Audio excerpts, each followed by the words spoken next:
2K Sports, in association with the PGA Tour, proudly presents the season-long race for the FedEx Cup.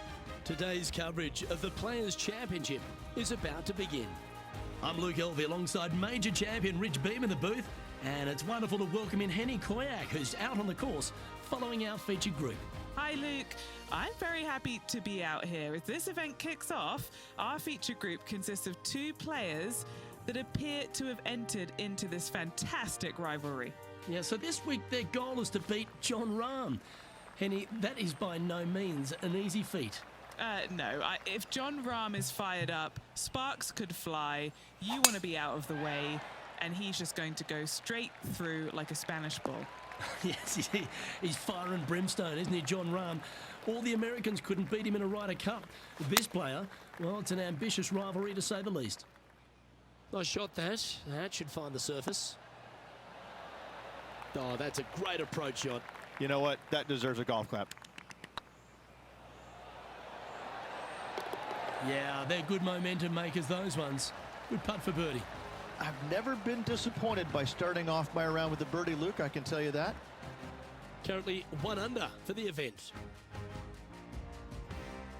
The first of our birdie opportunities comes second, par 5.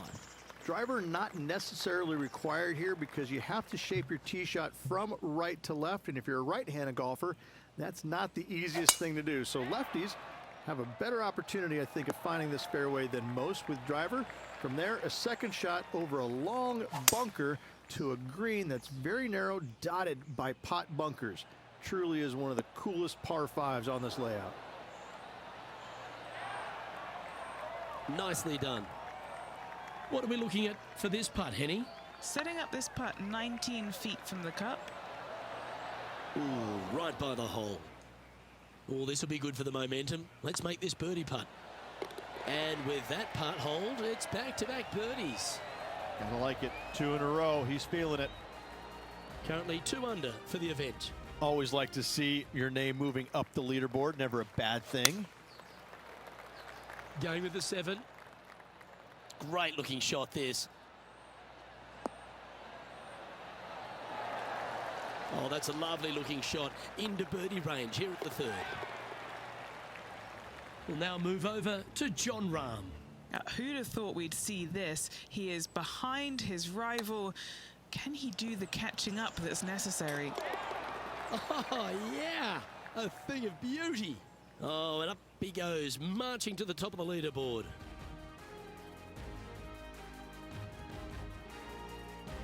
Well, the 4th is another great example that it doesn't need to be a long par 4 to be a testing one. This 4th can be menacing, can't it?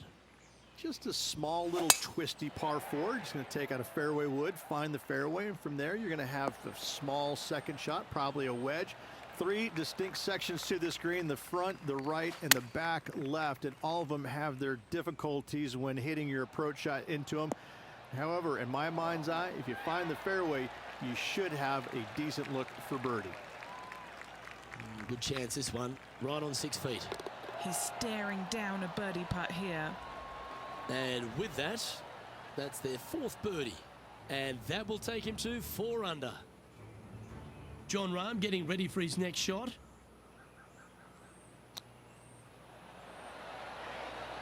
Didn't that look good for a long time? And now we can take a look at how that play affects the leaderboard. Our current leader is enjoying a 1-shot lead. All right, Rich, the par 4 5th. A strong hole, this one, isn't it? Huge mounding down the left-hand side that you want to avoid at all costs. The bunker down the right-hand side, to be fair, is not that bad, but a little further right of that, though, that's the water. You want no part of it. Second shot is downhill to a green. To be fair, that's mostly flat, runs from back left to front right, but one of the more benign greens on this layout. Jon Rahm watched that one all the way. Great approach shot. This player is definitely upping the pressure in this rivalry. And racking up their 5th birdie of the day. Unreal display this week with that wand. Currently 5 under for the day. Moving up the leaderboard. I like it. The tee shot at the par 4 6th has changed a lot now that that tree's been taken out of the way, Rich. But what do you think of this short par 4? I missed the tree. I thought that was a really cool feature of this hole. You had to flight it underneath the tree back in the day to find the fairway. The bunker down the left-hand side has been expanded quite a bit as the lake on the left-hand side has been added as well.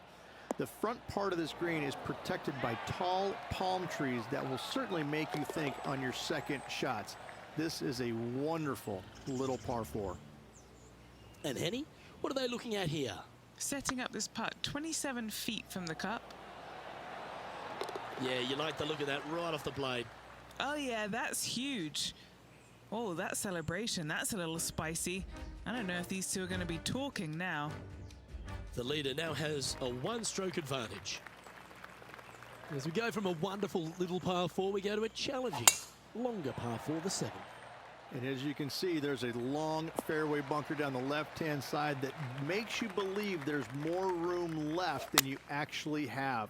It's just not there. Players should be looking a little bit further right.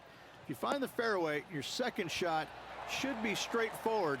In fact, Luke, I made a 2 here one time, so that shows you how simple this hole can be. Lining up the birdie putt here. Looking great now. It's just about 3 feet away. Well, you're going to be hard to catch now if you keep making putts like that. And with that, he'll move to 7 under. Incredible. The 8th hole, a long par 3 stretching 240 yards at its maximum. It's no sleeper, that's for sure. I don't find anything sleepy about this hole. The front of this green is so narrow. There's no place to land it, especially when they put the flagstick there. This hole will grab your attention, as it should, because it's a long iron to a sliver of an opening. Even when they put the pin on the right-hand side, you want no part of it. The center of the green all day long here. And they'd be feeling buoyed with confidence after that birdie. Here's a good chance to maintain the momentum. Oh, good drive. That one should find the fairway. After a very consistent run of play over the last half a dozen starts or so, Rich, this player's coming with a whole heap of confidence, and they look to me to be one of the players to beat. Do you agree?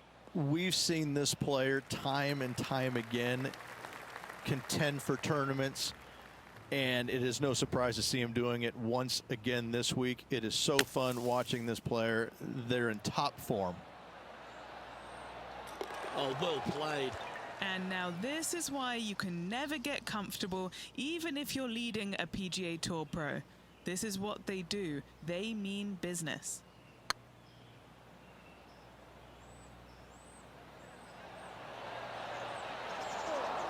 That'll sting a bit.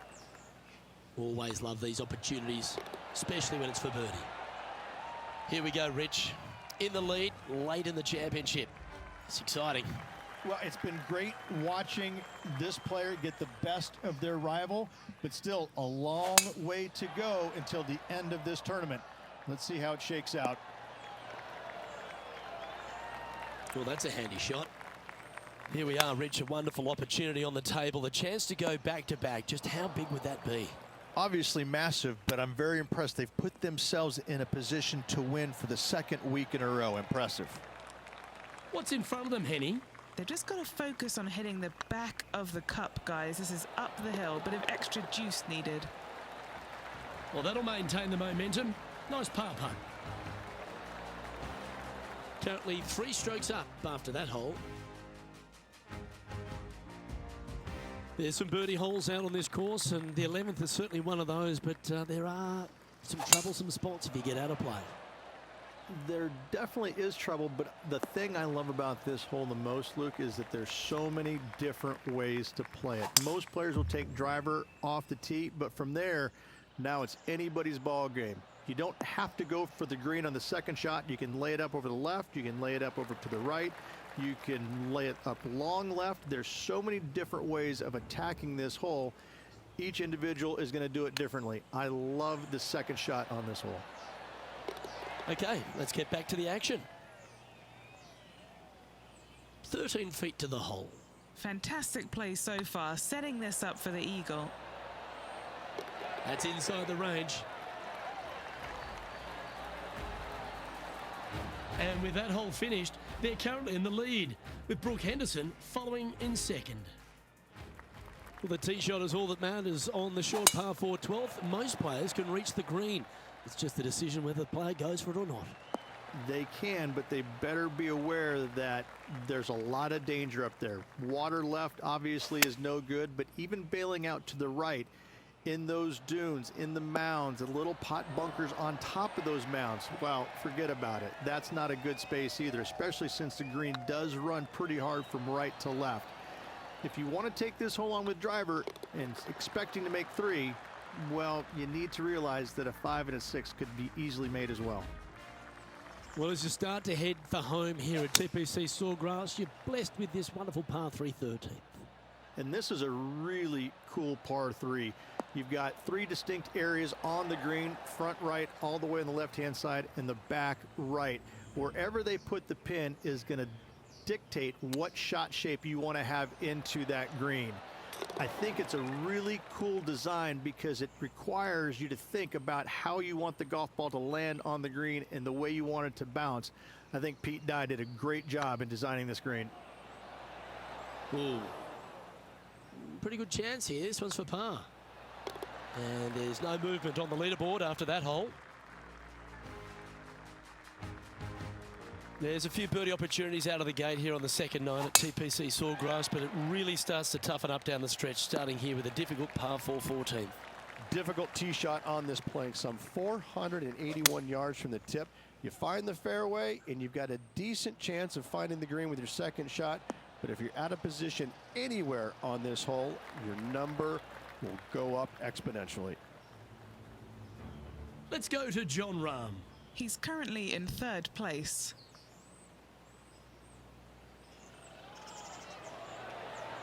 Okay, steady now.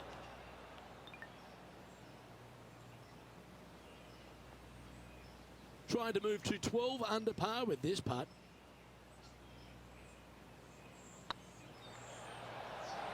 That was a gallant attempt. This putt just 5 feet away from the hole. Yeah, good putt. Well hold. And maintaining top spot on the leaderboard after that. The par 4 15th again requires another strong tee shot because there's some trees in the way, Rich.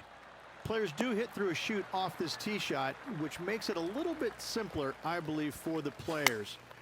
Bunker down the right-hand side is no good because you'll have trees blocking you out with your second shot. If you miss it left into the pine straw, now you've got some trees blocking you out there, so finding the fairway is imperative. This green is no fun. You find the center of the green and you might be able to putt every single day, but in all reality, you have to find the correct section in order to give yourself the best look at making a putt. Putting for par.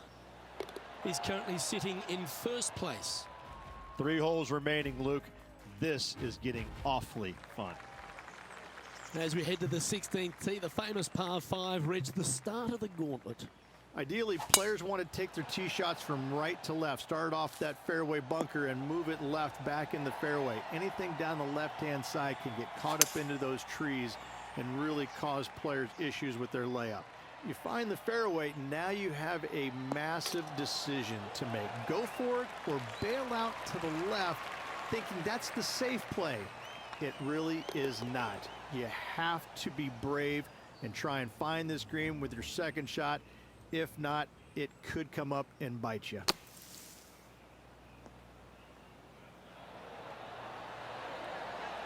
Oh, you've made it. What a play. Let's take a look at the leaderboard as it stands. Our leader is currently enjoying a 4-stroke advantage. 2 holes to go, Luke. Can they hang on?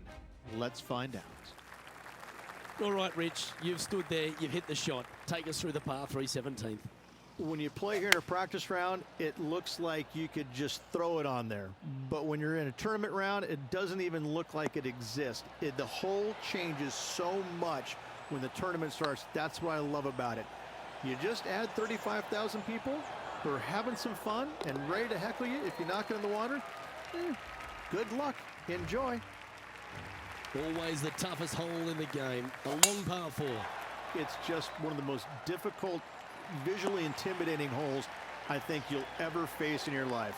Somehow, try and hit it down the right-hand side of the fairway, keep it out of the rough, and from there, hit it out to the right-hand side of the green somehow, also keeping it out of the rough or that pot bunker short right.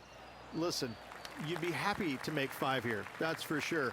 4s are magnificent. 3s are unicorns. They really don't happen that much. It is such a difficult, demanding finishing hole, probably one of the toughest in championship golf. Not the end of the world. And that'll do it, Rich. Players Champion. That's one of the elite wins in their career. Winning the Players Championship, Luke, is easily as good as winning any major because the field quality is so amazing. This is going to speak volumes for this player and the career going forward. This is a heck of a win. I can't wait to see what they produce next.